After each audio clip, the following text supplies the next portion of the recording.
Lamu to Garissa, and from Garissa to Isiolo, it will not make sense if we leave it Maram. It will not open the road for the purpose that was intended, to make a new corridor for taking our goods to both South Sudan and southern Ethiopia, with a combined population of over 70 million. So our objective is to make sure that that road is done, and Isiolo and all those marginalized counties. In another 5 years, Mr. Speaker, I think the question of marginalization on infrastructure will have been fairly addressed, Mr. Speaker, through these Horn of Africa projects. And I think the only remaining part is how to connect Isiolo to Turkana, Mr. Speaker, through the Kerio Valley region, so that we can access South Sudan, and we are working on it. Thank you, Mr. Speaker. Senator Chute. Thank you, Mr. Speaker. Thank you, CS, and thank you for your invitation. We are going to come to your office. Mr. Speaker, the calculation the CS has given is misleading.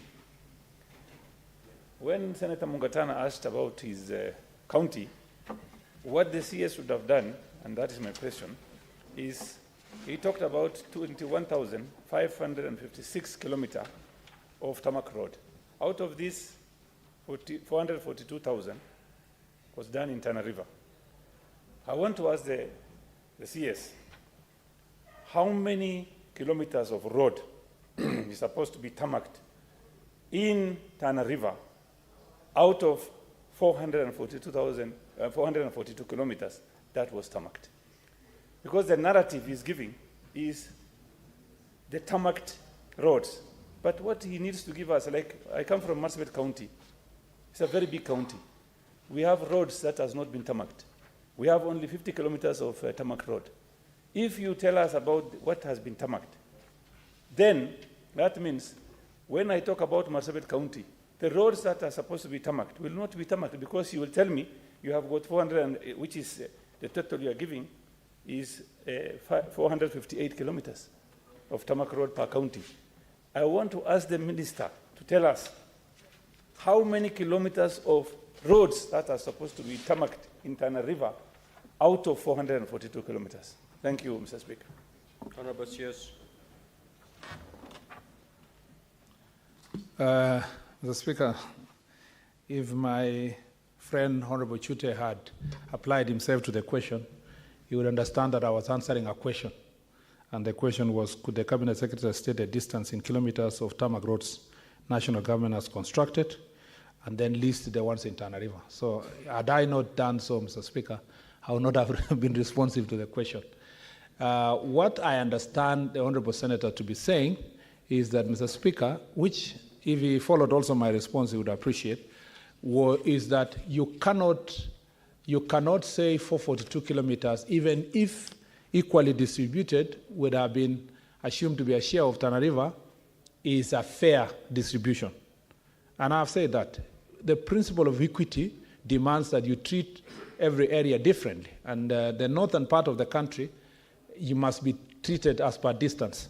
So, Speaker, let me say this. I sat in this house for months, for weeks, for days, discussing about county allocation of revenue formula. A very, very passionate debate that we had in this house. And Mr. Speaker, there were those who were saying that you don't discuss about distance of counties when you are allocating resources. But Mr. Speaker, if you don't discuss distance, then those counties will never get roads. Because it means that you will say, since the population is small, from one position to another, let that 2-3 people walk as others are using tarmac road. I believe then, and I believe it even more now, that, Mr. Speaker, the only way you can unlock the potential of a country like ours, and for regions, Mr. Speaker, like the North, with enormous resources, with potential, Mr. Speaker, in terms of development, is, Mr. Speaker, infrastructure is the only answer. There is nothing that can answer the problem of the North except infrastructure. If we do and construct good roads across the northern part of the country, all this population that we are bragging about, that we are many in the other parts of the country, will move to the north, Mr. Speaker, will establish businesses in the north. If you go to other parts of the world, a desert like Dubai, Mr. Speaker, Dubai is a desert for all intents and purposes. But the people of that country and leadership decided that we want to develop this area to be what it is. If we decide to develop Isiolo today, Mr. Speaker, make sure that the airport is working well, the roads are connected, all this population, all these people who are saying we are many will move there. And suddenly, Mr. Speaker, we will have a greater development in that area. So, Honorable Chute, my job for now, as a CS of Roads and Transport, is to make sure that I unlock the potential that exists in your county and others in the north, so that then the rest of the country can benefit from the potential that is in those areas. And we correct the history of the sessional paper number 10 of 1965 that said that high potential areas were only areas that were in particular regions, Mr. Speaker, and not in others. I thank you. Senator Veronica.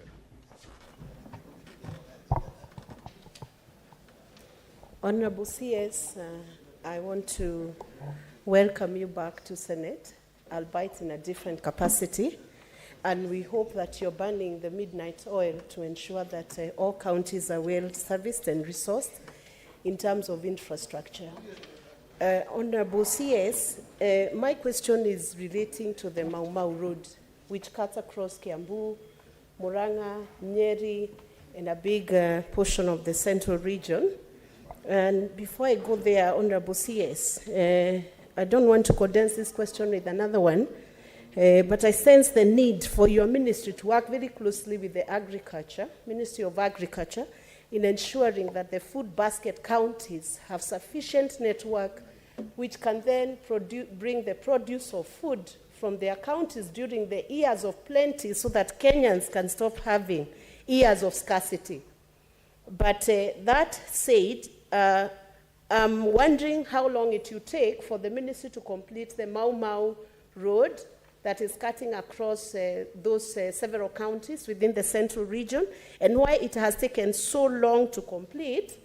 And I know Senator Mugatana has helped us in asking these questions by saying that treatment for malaria must be treated separately from treatment for heart attacks, and each will need to be sufficiently addressed so that the needs of the Kenyan people can be met.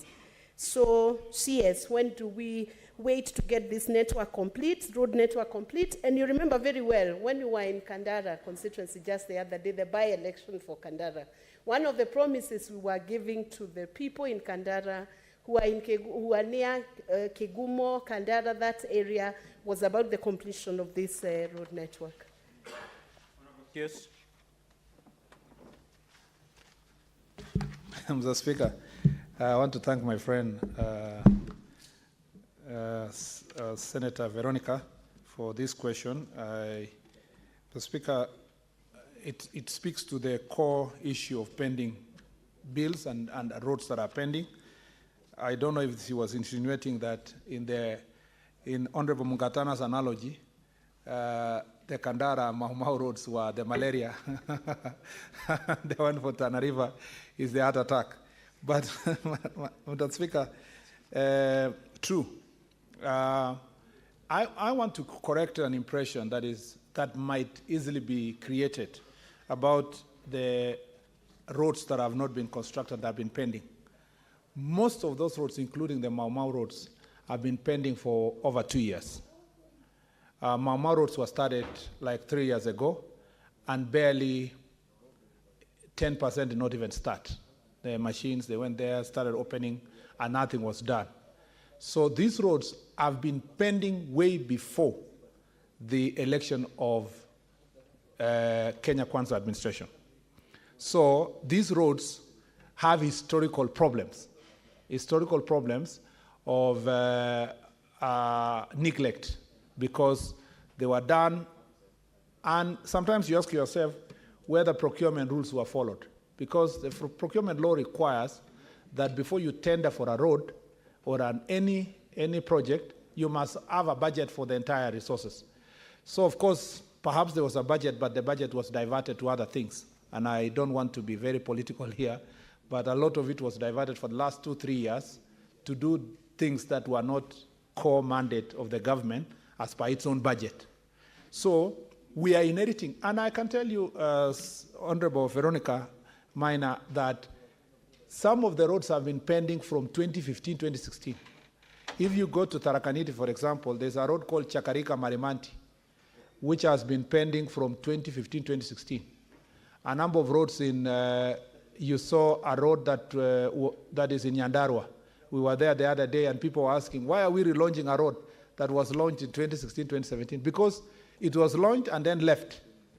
No money was given.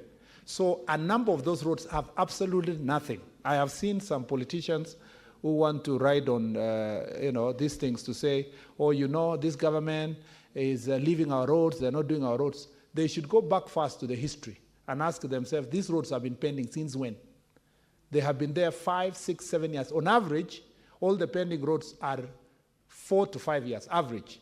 Some extreme are 8 to 9. As I said, it is not for me to write another book of lamentation. So it's for us to resolve the problem.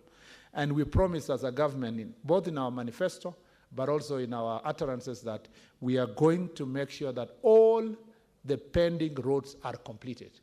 And I said that we will not start new roads until we complete the pending roads.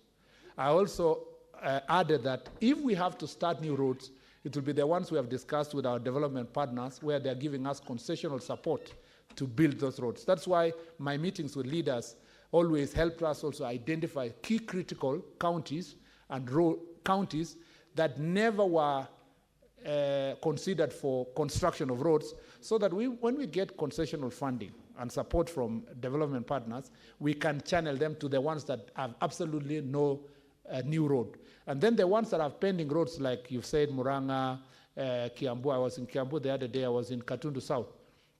And the contractor has been there forever. Although it's a special case, the contractor is incompetent because we don't have a pending certificate from him. So we are working on road-by-road basis, but I can assure you our dream is that in the next 3 years, we should complete all the pending roads. But let me also warn us here that the government as a whole has found itself with a challenge, and that challenge is for debt. There was unregulated borrowing that went into the last 2-3 years that has left a huge pending bill. And the president and government made a decision that if you find yourself in a hole, you don't keep digging. First of all, we pause, we look for ingenious ways of resolving these problems. As I said, we're speaking to development partners, we're speaking to our friends. We want to see if we can get more concessional support than this borrowing from the market that is on a market rate. It's not going to be sustainable. It's not going to be supported by our debt ceiling at the moment. But rest assured, we will complete all the pending roads. I want to ask for patience, for you to help us tell your constituents. There is no point in planting bananas on those roads. The Speaker, we appreciate food security. It's very important. But let's plant the bananas where they're supposed to be planted. We will construct the roads as soon as we have the resources. The unfortunate situation is that we can't put also the same Kenyans in a problem just to solve another problem. And therefore, we want to be responsible citizens by building the roads progressively while we solve the question of national debt and the economy. I thank you, Mr. Speaker. Senator Margaret Kamar. Thank you, Mr. Speaker. I join my colleagues in welcoming our former senator to the Senate. I think he's